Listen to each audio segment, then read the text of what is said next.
Ciao, sono Barbara e per circa 30 anni ho lavorato, per molti anni ho lavorato come segretaria di direzione, poi sono approdata in un'azienda di call center, ho fatto l'operatore di call center e anche la segretaria di direzione presso di loro, fino a che l'azienda ha deciso di licenziare 1700 persone, quasi, tra cui io. Da lì, dovendo reinventare il futuro, ho deciso di investire sulla passione che mi accomunava a mio figlio e abbiamo deciso di ampliare le attività di ristorazione che lui stava cominciando, e oggi, dopo aver avuto una pizzeria da asporto, abbiamo un piccolo ristorante dove cerchiamo di realizzare il nostro lavoro, il nostro quotidiano. Con mio figlio Marco abbiamo aperto questa attività che si chiama Locanda Manara a Frascati, in provincia di Roma, e cerchiamo di offrire un prodotto tipico ma un po' più giovane, un po' fresco e di buona qualità.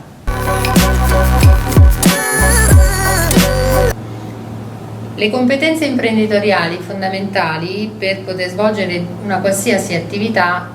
sicuramente sono molte, ma partono da un requisito cognitivo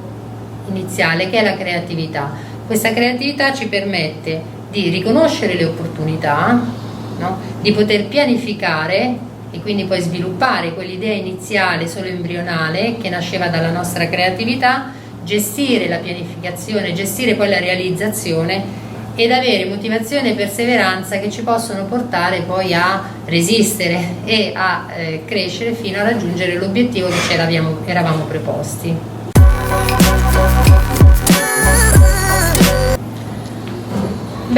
La più grande opportunità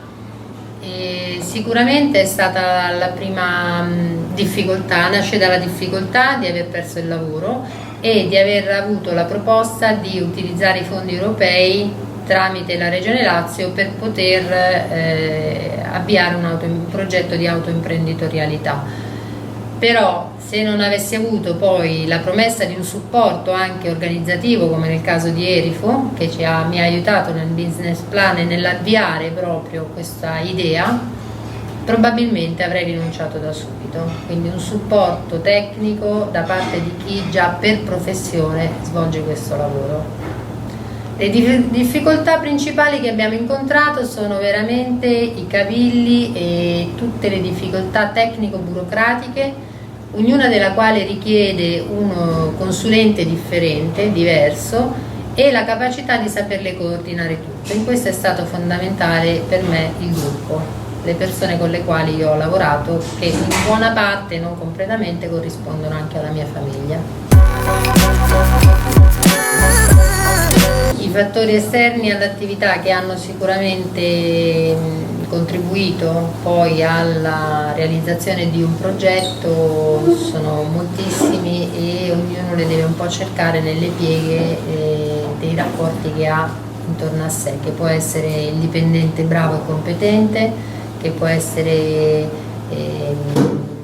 l'opportunità che ti viene fornita anche dal gruppo di lavoro, e ognuno poi porta una propria competenza ed un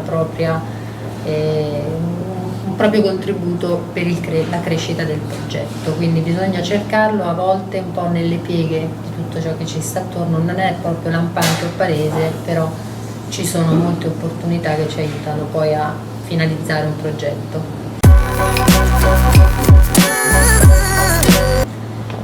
Consigli difficili darne, un suggerimento è di avere piena coscienza del fatto che cambia la nostra vita e soprattutto cambieremo noi, e questo non ci deve spaventare, anzi